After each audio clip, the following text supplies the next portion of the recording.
Hey, it's your friend Choice CJ here, and here's my Week 1 battle for the TTM Surge Tournament. I did put up a draft analysis video yesterday. If you missed it, please be sure to check it out. It goes over the team that I've drafted as well as the format in general. It's a pretty unique format where you are basically starting with low-tier mons, and as you progress in the rounds, if you progress in the rounds, you have the opportunities to draft the higher-tier Pokemon. So, very interesting style. This first match is going to be versus Old Man Tup in the Pittsburgh Pirattatas.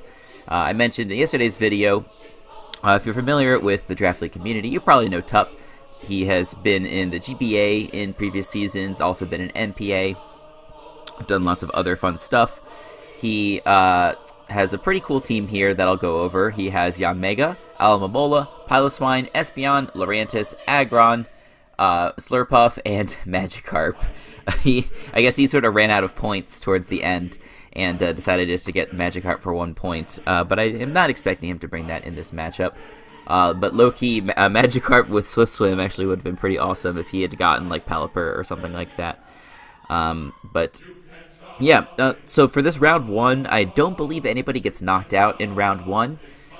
It's only in round 2 that you can start getting knocked out. This just determines some of the seeding for the brackets or something like that. Like maybe there's like a winner's bracket, loser's bracket. I'm not 100% sure.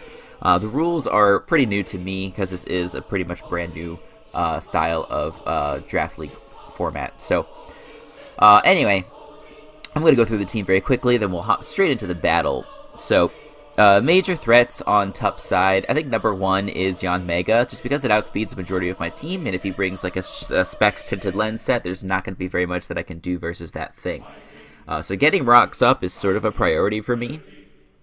And then it's a little bit of a tricky situation, though, because I am not packing rocks on my Steelix, I'm packing rocks on my Minior, but if I get rocks up versus with Minior, and he switches into Slurpuff hard, Slurpuff can be a little bit hard for Minior to deal with.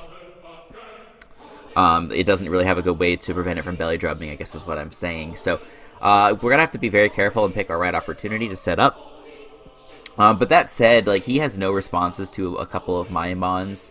Particularly Linoon is good for setup versus his team. If Alamamola is eliminated, my Flareon can do extremely good work. And then he just has no answers whatsoever to Primarina. Not that many teams in this sort of format would, but Primarina is just extremely, extremely scary. And I don't anticipate him switching well to it at all. So let's take a look at this roster real quick. We do have Skuntank. This is sort of a support Skuntank. Toxic Memento, Sucker Punch, Poison Jab. We put enough bulk investment into this thing that it can take one Bug Buzz from a Modest Choice Specs Tinted Lens Yanmega, and then we can do damage back to it with Poison Jab, maybe go for a Sucker Punch, things like that. The Memento is the main move slot that I wanted here, because I want this to set up for Linoon sweeps. If I can Memento on basically anything not named Lurantis, because Lurantis does have Contrary, which I sort of forgot until we got into the battle, I can then pretty much just go for a Belly Drum and sweep, because either he cannot resist extreme speed with certain Pokemon, or I have coverage moves to hit those monsters super effectively. I also have Toxic on the team because I didn't have Toxic anywhere else, and I wanted Toxic for Alamamola because that mon is really annoying. Next, we have a White Orb Minior with Rock, Shell Smash, Acrobatics, and Earthquake. So Shell Smash seems like a pretty good option because it combines pretty well with the Memento. I can get some good setup opportunities, and I can go for Shell Smash. White Herb will proc, boosting my defenses back to where they're supposed to be. And then that will free up my item slot to give Acrobatics the full power that it can get. Flying plus Earth's coverage deals with this entire team. I wanted a relatively bulky Minior because I wanted something that can kind of switch into Yanmega. Like, this doesn't switch in well, I would say. But if it's like a speed boost Yanmega instead of a tinted lens, I think we can actually deal with it relatively well. Because we do resist both of its stabs. We can Shell Smash up. This EV spread does allow me to outspeed Yanmega at +2 if Yanmega has +2 speed boost. So like basically if it has 1 boost and then it goes for protect, and then I'm in my shields down form, I will outspeed, and I'm going to be able to do pretty good damage to that thing. For this thing to sweep, I really need Alamomola and Piloswine removed. Otherwise, I think this can pretty much clean up his team if the opportunity arises. Next, we do have Linoon. Like I said, it's a pretty standard Belly Drum Linoon. Extreme speed to hit most everything on his team. Seed Bomb hits Piloswine and Alamomola, and Stopping Tantrum hits Aggron. So we don't really need any other coverage on the team. Everything besides those 3 Mons should drop to extreme speed. We put enough HP so that we have an even HP stat, and it will get our Guava Berry as soon as we hit Belly Drum. Thanks to our Gluttony ability, Adamant Nature, a little bit into defense. Yeah, it's pretty standard here. We don't really need any speed investment on this thing because we pretty much outspeed all of his major threats outside of, I guess, out beyond Mega, but we have extreme speed, so why would we need any speed investment when we can just out-prioritize? Next, we have a Flame Charge Flareon. This Mon's actually really scary versus his team, just because it's so powerful when it gets to when it gets the Toxic or Boost from Guts. Flame Charge, Flare Blitz, Superpower, Facade. So Superpower hits Aggron. I mean, Flare Blitz hits it neutrally as well, but Superpower is 4 times super effective and doesn't have any recoil. Just has the unfortunate side effect of dropping attack and defense. And then Facade should allow me to blow back things like Alamomola. I could also use it versus, what's it called, Piloswine, if I don't want to take the recoil, but Flare Blitz does a little bit more, so it should still be more worth it for that. And there's also a chance that he is not thick fat, so Flare Blitz should destroy that. So yeah, but if I get into a late game situation where he's got like 3 Mons left, Flareon should have enough recoil hits in it to clean up the game if I get up 1 Flame Charge. So that's the plan. So with Minior, Linoon, and Flareon, hopefully at least one of them can clean up the game for me. Supporting these 3 sweepers this week, I do have Assault Vest Primarina. So this is a nice Mon just because besides Lurantis, he doesn't have a great way to break through it. Assault Vest gives me enough bulk to deal with the majority of his team, switches in extremely free on things like Alamomola, switches in on Espeon, it's not packing Side Shock, switches in on, what's the other thing? Yanmega, it switches in fairly well on Yanmega with the Assault Vest, so that's very nice. Scald, Hydro Pump, Moonblast, I really don't need any other coverage. I could have super effective coverage for things like Aloe if I wanted, like by bringing Energy Ball, but it didn't really seem necessary. Moonblast 2 at KOs, and like he reasonably has to run a Fizdef Alamomola for the combination of Linoon and Flareon anyway, so I'm not expecting a lot of Spidef investment, and so with that, Moonblast definitely 2 shots. And we do have enough speed on here to outspeed 0 speed Alamomola by a few points.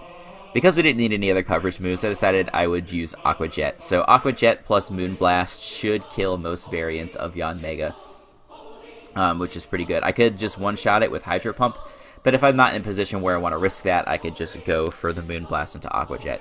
You know, better not to take risks on those 80% accurate moves. And then last but not least, we do have an Assault Vest Steelix. And we're packing Sheer Force. Reason being is that Sheer Force with Rock Slide and the attack investment that we have does allow us to one-shot Yanmega.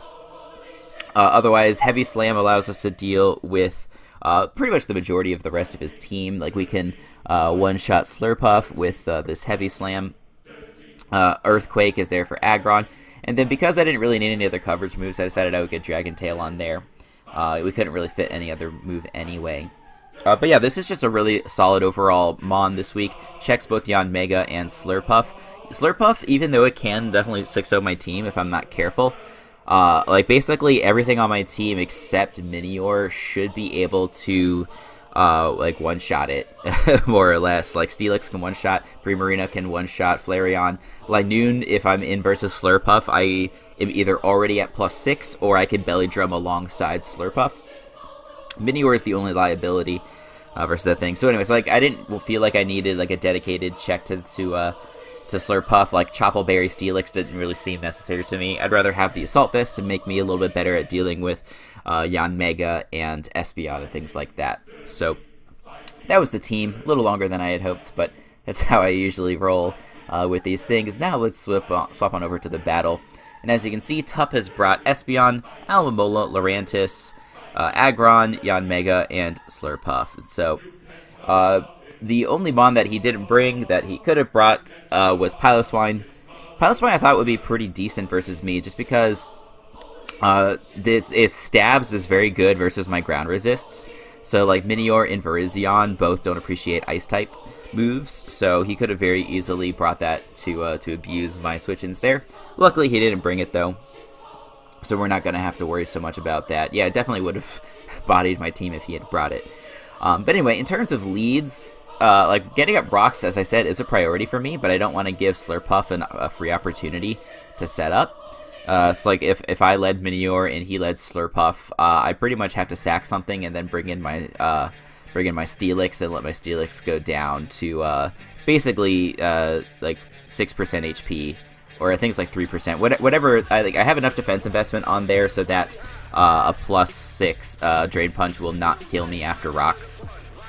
So from an Adamant Slurpuff. But yeah, I don't want to have to sack my Steelix so early because it is my best answer to Yanmega. So in terms of looking at the rest of the team, like I could have potentially led Flareon, but I just decided that Primarina is the best overall lead versus his team. If he wants to go into Lurantis, I have a pretty good switch into Lurantis being Skuntank, and also Flareon to a certain extent. So I am going to just leave my Primarina. And he's going to lead off with his Aggron. And so I don't know what kind of Aggron this is. He shouldn't stay in, so I figure I'll just go for Scald. And he actually stays in turn 1 and lets the Aggron go down. It turns out that this was a banded Aggron. And so maybe he thought that he could get off a big chunk of damage on me. But he didn't have any speed investment.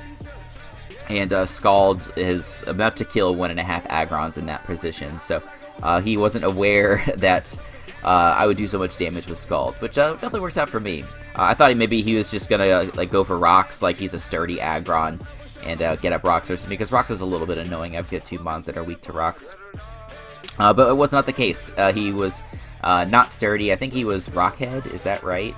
Is that the ability that Aggron gets?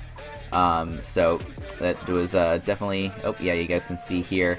I think he was, I guess I'm showing off all the sets, but presumably he's going over this in his video as well. Yeah, he's Rockhead, so that's the move. that's the ability. So, good to know. Yeah, he just wanted to get off a really, really powerful head smash versus me, but it did not happen. So anyway, now he's going to go into his Alomomola. I don't really have anything to switch into this. Primarina is my switch in, so I'm just going to stay here and click Moonblast. And it's going to do a chunk of damage. So, once again, this suggests that it's a physically defensive Alomomola, which is sort of his best way of dealing with Flareon and things like that. So, this is going to get 2-hit KO'd though, so I've got no reason not to just click Moonblast again. He only had Aggron as a fairy resist, so I can just plow through his team, really. And he goes into Espeon, lets that thing take a chunk of damage. And it does show the leftovers on the Espeon, which is a little bit concerning. It could suggest that it's a Calm Mindset of some sort. I'm just going to go once again for the Moonblast, as this time he goes into his Lurantis, and Lurantis takes a big chunk of damage. I'm not going to be able to two-shot this, though, and Primarina is way too valuable to sack off here. So I am, of course, going to switch out of here, and I do believe I go into my Skuntank. And so he is just going to go straight for a Synthesis, which makes sense. He wants to keep this thing pretty healthy. If, you know, this thing is like fully physically defensive, it can potentially deal with something like Linoon pretty well. But anyway, I figured he was switching to Alomomola, and so this is a very good chance for me to hit him up with a Toxic. Even if he stayed in, I would have been pretty happy to land a Toxic on Lurantis, because it does seem to be a bulky set, so that's pretty annoying. Goes for Scald, luckily it doesn't do too much damage. I figure I'm just going to stay in here and try and kill off this thing. And nothing on his team really wants to take a Poison Jab anyway, so I can basically spam that and get off good damage versus something. He chooses to go for Wish with the Alomomola, goes down to Toxic damage, and then he's going to go into the Espeon, which is kind of a weird play, right? Because Espeon is not very good at hitting Skuntank. I didn't know what kind of move he would have. I just clicked Sucker Punch because obviously it's my super effective stab move for dealing with you know, something like Espeon. But he is going to make my Sucker Punch fail, as he actually goes for the Calm Mind. So this is pretty spooky, because this thing can set up. I don't have anything on my team that can Revenge Kill this. Yeah, like, it's really tough. If I had had something like Crunch, I probably could have killed this thing straight out. And I am wishing a little bit that that's what had happened. Or maybe like Pursuit or something like that would have been pretty good. But I don't have any of those moves, of course. And so it's a tough situation. I have to decide what I want to go into. Maybe I could have just gone right on into Steelix, because this thing's Psychic Stab isn't going to be able to do that much damage to an Assault Vest Steelix. But I was also worried about Baton Pass, and so if he wanted to like Baton Pass into Yanmega, I guess Steelix again probably would have been the safest play in that situation. But I figure actually what I can do is Flareon's got a pretty good special defense stat. It's got base 110, and I can go for a Flame Charge versus this thing, and get it weakened. And then with my Flame Charge, I'll be able to outspeed both his Espeon and Yanmega should he choose to switch into it, with a Baton Pass or something. And so, having the ability to get that +1 speed boost felt like the right play. So he is gonna Wish up, get up to full HP, and I am gonna go hard on into my Flareon. So the only way that this would have been really bad, I think this was probably not the right play in retrospect. It was a little aggressive. If he had Psyshock or something. That would have been really scary. I don't think there's any chance that he could really click Psyshock in front of a Skuntank. But, if he wanted to go for Psyshock in this situation, he should 2-hit KO me. I guess then I could have gone hard Steelix and tried to Heavy Slam this thing. But I'm glad that it worked out this way. He's able to go for a Wish. And I don't think there's a move that he could go for to just straight up one-shot me here. So I'm going to get my my Toxic Orb to activate. And I can go right for the Flame Charge. He's going to Calm Mind. I think that was probably a little bit aggressive. Because if I had just Flare Blitzed, Flare Blitz kills something on the team right now. I went for Flame Charge because, like I said, I wanted that speed boost. I think, again, this is probably not the correct overall play. Flare Blitz was probably the correct overall play because, again, it kills something on his team. If he immediately went for Baton Pass, I would be able to kill the Yanmega right away. I'm not 100% sure that that Flame Charge would have killed Yanmega. It probably would have. But I'm just going to calc real quick. Let's do Flareon versus Yanmega. And Flame Charge does 90 to 108. So it's like a 50-50 shot at killing. So yeah, I don't think that Flame Charge was the correct play in that situation. I mean, I guess if it was if it's a Tinted Lens, then if it's Tinted Lens, we would be able to outspeed and kill the next turn. If it's Speed Boost, most Speed Boost sets rock Life Orb, so it would guarantee that he dies to at least one round of Life Orb recoil. So not an awful play, but yeah, Flare Blitz just would have assured that there's no shenanigans going on. I was just sort of focused on getting the Flame Charge off. So because, if I get off the Flame Charge, I can then outspeed and kill this Espeon, which would be really nice. And then I'm in a position to, honestly sweep the rest of his team if he's not a Speed Boost Protect Yanmega. So I got kind of tunnel visioned on that and clicked Flame Charge instead of Flare Blitz, which I think was probably the better play. But in any case, we are going to outspeed now. He does get his Wish off, but Facade definitely kills this thing. You saw how much damage that Flame Charge did. And Facade is 140 base power versus Flame Charge is 40 base power. So it's a very good way to kill. Anyway, Yanmega comes out here. This screams that it's Protect Speed Boost. But in my mind, it's not worth risking going into Steelix and taking a fat Bug Buzz if it's Tinted Lens. And so, because I don't think I necessarily need this to win, I'm gonna make the play of just leaving in my Flareon and trying to kill him. I do once again go for Flame Charge, which again I think was kind of a mistake. I should have calced to see how much Flame Charge actually did. Flare Blitz was definitely the better play. But yeah, I don't know. If in case he did something weird and he protected or didn't protect, and I wanted to kill a Flame Charge, I'd have a +2 speed boost, and then that's puts me in a really good position. It outspeeds Adamant, Slurpuff at if it somehow belly drums or whatever. If Flare Blitz was the better play, but I digress.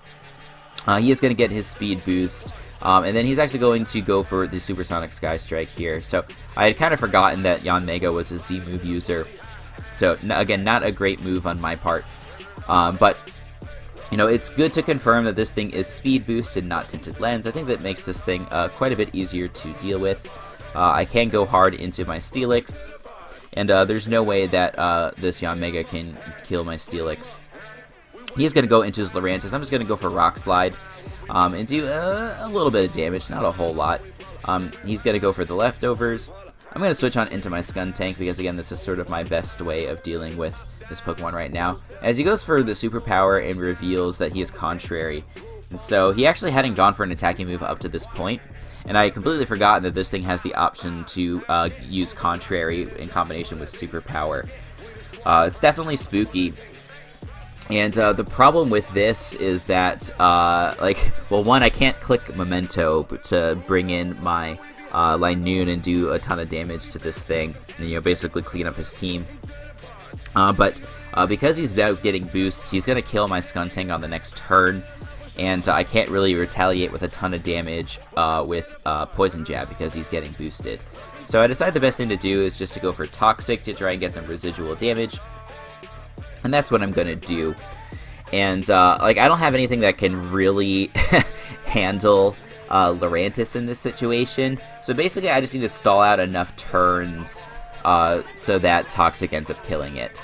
And so, the nice thing with Skuntank is that it does have that Aftermath ability. It's going to do a little bit of residual damage to Lurantis. And I decide basically I'm going to go into Minior to stall these turns. Minior is not necessary to win this game. I'm going to go for Rocks, and it's going to take a little bit of toxic damage, and then I'm going to be able to go for Acrobatics and do a little bit to that as well. So that's the thinking. And I'm going to get my shields up, going to go for Rocks, and like I said, he's going to just hit me for some damage. If I were him, I actually would have gone for Superpower again, because I believe they're the same base power, and it would have actually gotten him a little bit more boosts, which would have been really nice for him, of course. And yeah, he does go for it on the second turn. I think he realized that that was the right play. But as you can see, now he is going to be pretty low. He's definitely in range of dying to Primarina's Moonblast. So I'm just going to go right on into that, take it out. He is down to 2 Mons. Luckily, now we already know that his Yanmega is not choice specs. I think it's pretty easy to deal with, especially now that we have up Stealth Rock. He is going to go on into his Slurpuff, go for a Belly Drum, hoping that I choke somehow, but there's no reason for me to do anything besides Moonblast versus this thing, and we are able to take it out. And then last but not least, we do have the Yanmega that comes out, and unless he flinches me down, there's pretty much no way that he can kill me. Even like 2 Giga Drains, I don't think would have. I guess 2 Giga Drains would have killed me, but then 1 Giga Drain certainly wouldn't have. And I would have then just been able to kill with the Moonblast, and if somehow he got enough HP that he survived the Moonblast, I had the Aqua Jet to polish him off. So that's going to result in a 3-0 victory for the Baltimore Oriolus here in round 1 of the Toka Minority Surge tournament. So I don't think we played to the best of our abilities necessarily, but luckily we had a really good team matchup and just brought a couple of really good threats versus him. That Flareon was really nice, applied a lot of pressure, even though I don't think I used it perfectly. Again, the better play would have just been to spam Flare Blitz, because the Alomomola was dead at that point, and the Aggron as well, so there was just nothing that could protect him from the Flareon. And but once the Aggron and the Alomomola were out of the way as well, that pretty much cleared the way for Primarina. Primarina ended up getting 4 kills in this game, which is pretty wild. So shoutouts to you, Primarina. I didn't give you a nickname yet, but hopefully for round 2 I'll come up with something. But yeah, that's going to do it for us for round 1. I don't know who we're going to be playing in round 2 just yet, so you guys will just have to stay tuned and find out. We are currently doing the second round of drafting. So like I explained in the draft analysis video, between each round there's like a mini draft where you can add a couple Pokemon to your team because your total points budget increases, and the highest point totaled Pokemon you can draft increases. So for round 1 we can only draft 10 points and below. For round 2 we can have 12 points and below. So we'll be making a few transactions before the start of round 2. So you guys can catch all of that in the round 2 video, which will be going up next Sunday. So tune in for that. Make sure you check out the channel for other gaming and Pokemon content. And until the next time, I'll see you guys later.